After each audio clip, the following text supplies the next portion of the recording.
Durante todo este año estuvimos hablando muchísimo de lo que es el trabajo femenino, los roles que cumplen las mujeres, los roles que no son tan visibles, ¿no?, en la sociedad, y hoy queremos hablar de uno más de ellos, trabajado también desde el punto de vista de la economía, de lo que contribuyen a la sociedad, y es el trabajo sociocomunitario. Bienvenida, Karina Tomatis, a Ciudad U. ¿Cómo estás? Bien. Bueno, parte del equipo de investigación que llevó adelante esto, de ver cuál es el rol y cómo están cumpliendo ese rol las mujeres dentro del trabajo sociocomunitario. Sí, bueno, nosotros hicimos, te cuento un poco de qué fue la investigación. Una investigación tratando de caracterizar el trabajo que se hace en los comedores y merenderos comunitarios, partiendo, ¿no?, de la idea de que es un trabajo muy feminizado, ¿no?, que son principalmente las mujeres que lo sostienen. Sí, lo que la investigación nos arroja y que realmente nos sorprendieron como los números es la cantidad, digamos, de mujeres que trabajan en esas tareas, ¿no?, que si bien hay hombres también que realizan las tareas, pero al ir a los comedores y merenderos y observar y a encuestar, ¿no?, nosotros hicimos una encuesta, ¿no? ¿Cuál es el número que les sorprendió en esta investigación? Digamos, nosotros teníamos más o menos datos de otros estudios, sí, que aproximadamente el 65% de las personas que trabajan en estos espacios son mujeres. Cuando nosotros fuimos a hacer la encuesta nos encontramos que en el lugar de hacer la comida y de realizar las principales actividades que sostienen, ¿no?, ese trabajo sociocomunitario, ese número se aproxima al 90%, ¿no?, de mujeres.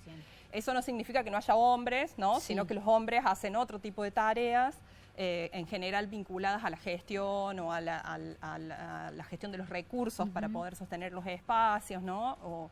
Pero en el lugar de la cocina, en el lugar del cuidado, en el lugar del hacer, está como un 90% plagado de mujeres, digamos. Digo, eso como después se repiten varios números, ¿no? Sí. Después nosotros preguntábamos sobre los tipos de actividades que hacían, ¿no? Hicimos como un mapa del proceso de trabajo, quién corta las verduras, sí, quién cocina, ¿no?, quién revuelve la olla, quién sirve las viandas, quién limpia los espacios.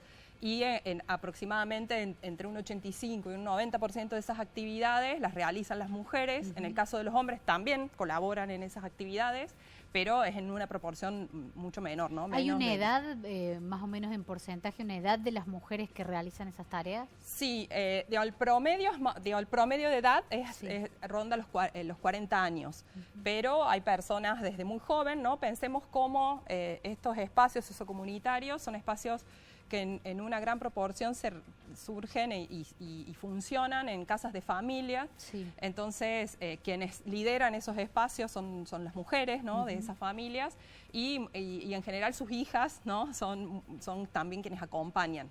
Y otra cuestión, ¿no?, que me parece importante pensando desde una perspectiva feminista, ¿no?, qué cosas mirar y de qué modo leer la información que nosotros pudimos recolectar.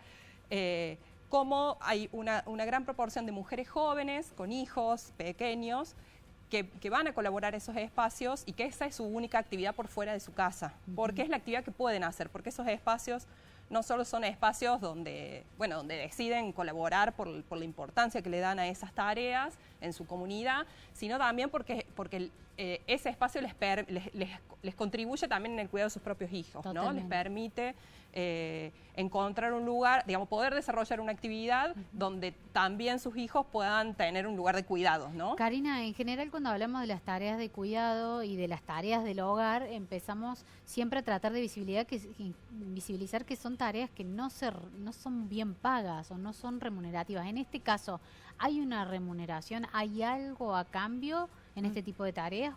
¿Y hay diferencia entre hombres y mujeres? Sí, a ver, primero me parece que es importante hacer como una mirada más histórica sobre estas actividades, que son actividades que los espacios sociocomunitarios, los comedores y merenderos, ¿no?, tienen como muchos años, sobre todo los años de crisis. Hay como una emergencia en la hiperinflación del 89, en el 2001 también, otro momento donde surgen con mucha fuerza, y bueno, y en los últimos años, ¿no?, sobre todo a partir del año 2016, 2017. Esos momentos de crisis no hacen que surjan estos espacios.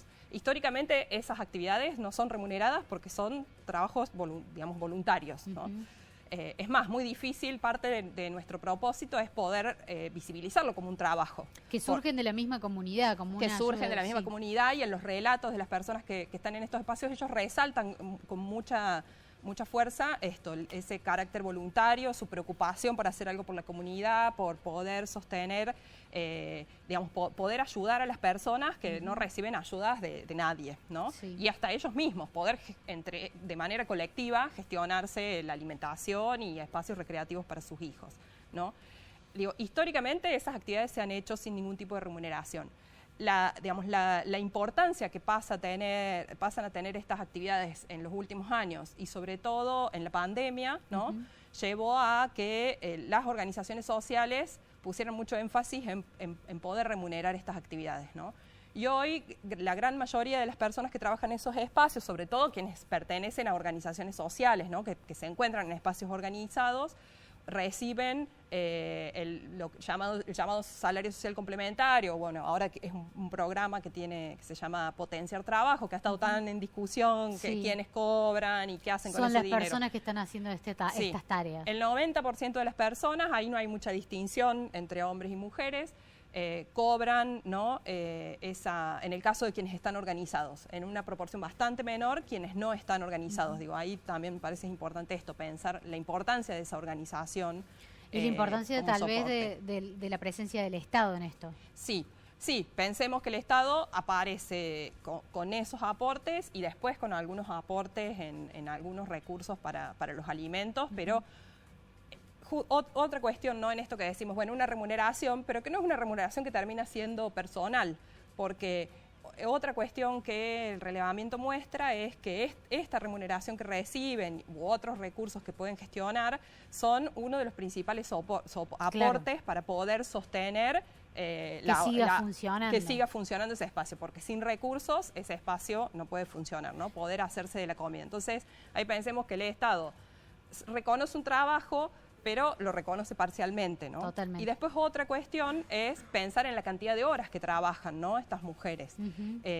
Pensemos que hay aproximadamente una media jornada de trabajo que muchas de ellas realizan de manera regular, ¿no? Pensando aquellas actividades que están programadas, hacer la comida, de repartir esas viandas, más múltiples actividades que van surgiendo durante la semana, porque son personas que tienen referencias en sus territorios y que tienen una capacidad de gestionar que también es muy valorada, ¿no? por su propio territorio, ¿no? Entonces ahí me parece como muy importante poder reconocer, ¿no? este trabajo y poder reconocer la importancia que tienen en el cuidado de la comunidad, ¿no? No solo la alimentación, sino en resolver el cuidado y socializar esos cuidados, ¿no? Karina, gracias porque nos lo resaltan ustedes. A partir de este trabajo, poder ver todo lo que está sucediendo, que a veces estas cosas invisibles no nos damos cuenta, quiénes las están realizando y el número, ¿no? Casi el 90% que lo hacen mujeres es muy importante para ponerlo en visibilidad. Gracias, Karina. A ustedes.